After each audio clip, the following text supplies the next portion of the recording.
Bonjour à toutes et à tous, c'est Jurassic John. Aujourd'hui, nouvelle vidéo sur la chaîne pour du Prehistoric Kingdom. Et on se retrouve pour l'épisode 6 de Paléoparguan, l'épisode de Smilodon. Donc, je vous laisse directement avec la construction de l'habitat. A tout de suite.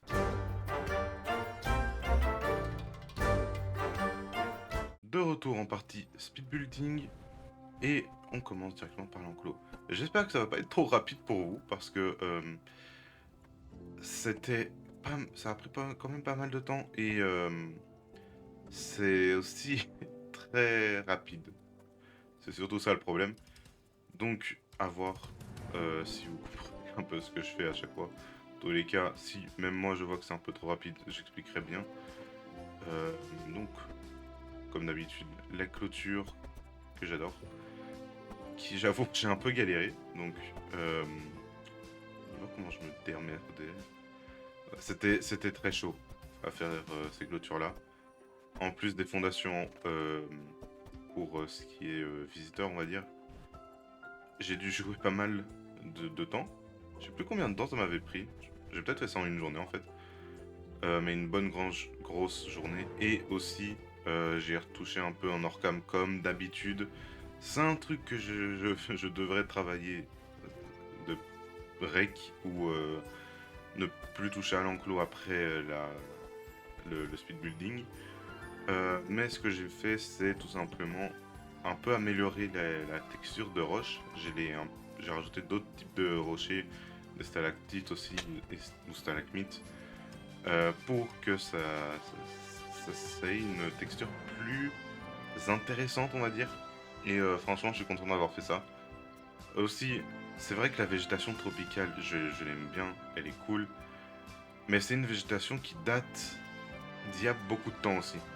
Donc, si vous avez vous avez l'impression même que c'est un peu trop cheap, c'est normal et je pense que je spoil rien niveau workshop, niveau Patreon. On le sait tous depuis la dernière mage.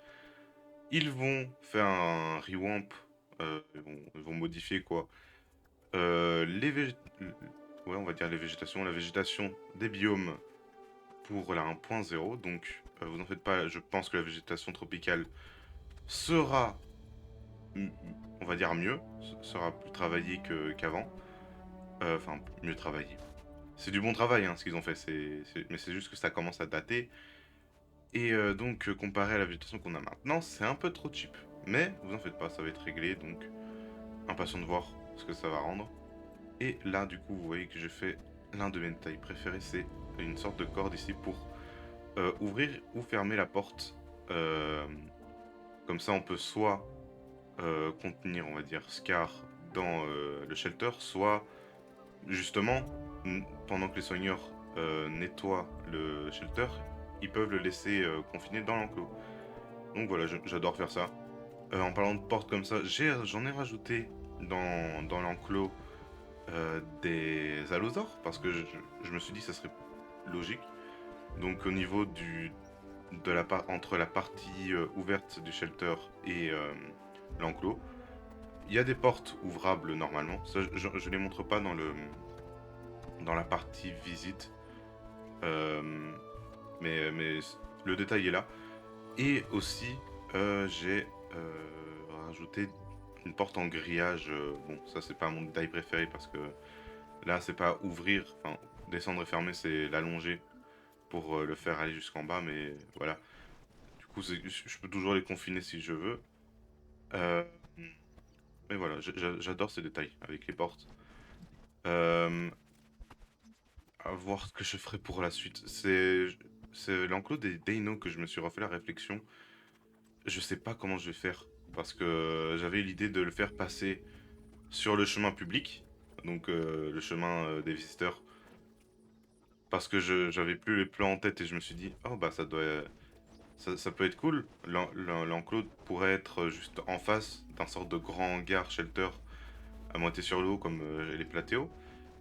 Mais finalement, non. Si je fais cette idée-là, il risquerait de passer beaucoup de temps sur l'allée, justement, des visiteurs. Mais à voir encore comment je ferai, parce que j'ai peur que son shelter prenne beaucoup de place. Bref, on reprend l'enclos du Smilodon et je suis en train de mettre la végétation. Donc ouais, c'est là la partie un peu plus rapide, vous allez voir, vous voyez vite ça.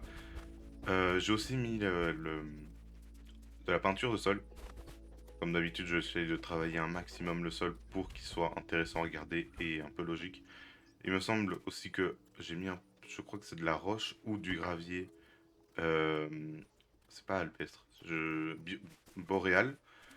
Au niveau des roches pour faire genre que bah, la roche vient du sol, on va dire. Ou je sais pas vraiment comment je parler de ça, mais en gros, il y a un peu de roche. Et c'est donc la fin du speed building. On se retrouve directement dans la partie scénarisée. A tout de suite. Bienvenue à Paléoparc Guyane. Je suis John Jurassic, directeur du parc. Et aujourd'hui, cette réserve tropicale accueille un nouveau pensionnaire très particulier. Depuis notre dernier rapport, les observations concernant la jeune femelle Allosaurus jimazeni restent encore très encourageantes. Encore plus encourageant, le second œuf d'Allosaure a enfin éclos. Et après quelques jours d'analyse, les deux jeunes allosaures ont pu rejoindre leurs parents. Du côté des Pachycephalosaurus, les femelles ont commencé à pondre. Les soigneurs ont également constaté que plusieurs individus participent activement à leur protection, confirmant les premiers comportements parentaux observés depuis le lancement du programme Genesis. Les équipes du parc se sont ensuite consacrées à la construction du 5e habitat de Paléoparc Guyane. Cette nouvelle installation accueille un unique Smilodon populator, un mâle adulte baptisé Scar.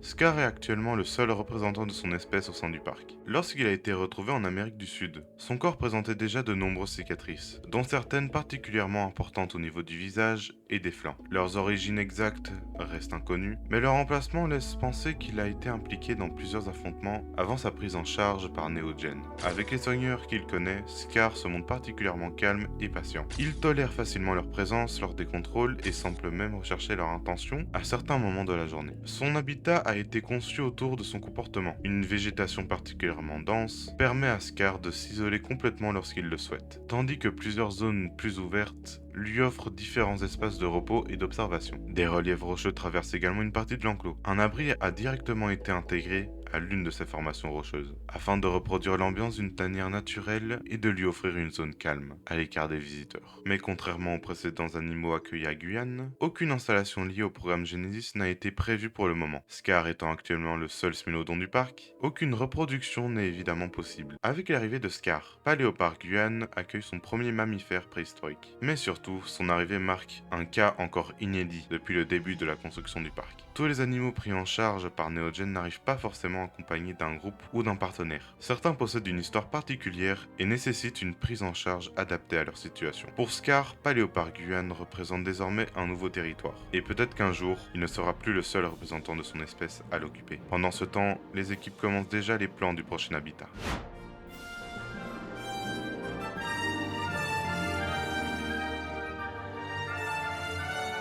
De retour en repartie visite et on arrive du côté de l'enclos du Smilodon. Donc un enclos certes un peu grand pour un seul, mais trop petit pour même deux. Donc malheureusement, ouais, Neogen va faire leurs recherches, mais vont faire, bon, tant pis. Mais il va rester tout seul pour éviter qu'il fasse surcharger l'enclos. En tout cas, moi je l'aime beaucoup. C'est pas ce que j'avais en tête, de base c'était plutôt une sorte de volière, mais je trouve que ça reste encore dans le thème félin. Il y a une porte ici, il y en a une autre plus loin.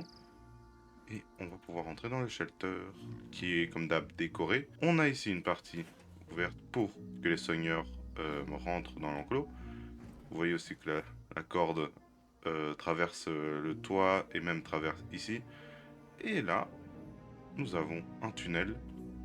Je crois que c'est fait beaucoup dans les zoos pour, bah, encore une fois, les félins. Et une trappe ici, d'où la corde pour pouvoir fermer, confiner Scar soit dans le shelter pour les examens, voilà, comme il le fait ici, soit le confiner dans l'enclos quand, par exemple, ils doivent nettoyer l'intérieur de l'abri.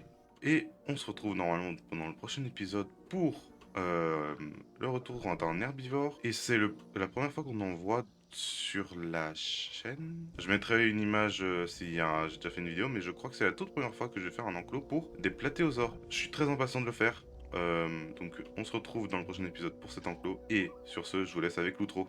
à tout de suite. Et donc voilà, c'était tout pour cet épisode, j'espère qu'il vous aura plu. Moi, j'ai encore une fois adoré faire cette enclos. Je suis très fier du résultat final, et même si je pensais en faire plus d'enclos comme ça, de type félin, je pense que c'est bien d'en faire qu'un seul dans cette série. D'office, je vous rassure, cette série, elle va prendre pas mal de temps sur la chaîne, comme Tanzania. Mais je peux vous garantir d'avance que, en plus du roster qui arrive pour la update 19, Japan sera bourré de mammifères, je pense. Ce sera l'un des paléoparcs avec le plus de mammifères. Ça sera cohérent dans le lore, vous verrez lors de la sortie de la vidéo. Aussi, petit aparté, sur le Discord, déjà, on l'a fusionné avec Christophe, donc vous pouvez retrouver du Evolution 3 tout comme du PK, et même déjà du Planet Zoo 2. Et ce que j'ai commencé à faire, c'est des posts que vous pouvez voir, parce que vous savez, dans les parties scénarisées, je parle, ce qui est logique, mais je ne dis pas tout. Il y a quelques infos sur Scar. Pour le moment, c'est le seul qui figure dans les posts, que je ne dis pas dans la partie scénarisée pour éviter que ça soit trop long. Donc, si vous voulez en savoir plus sur Scar, n'hésitez pas à rejoindre le Discord, lien en description. Voilà, j'espère que cette vidéo vous aura plu. N'hésitez pas à la liker, à la commenter, à la partager pour ne rien manquer d'autres à la suite de la série ou à d'autres vidéos sur la chaîne. N'hésitez pas à vous abonner et activer la cloche, et on se dit à la prochaine. Salut!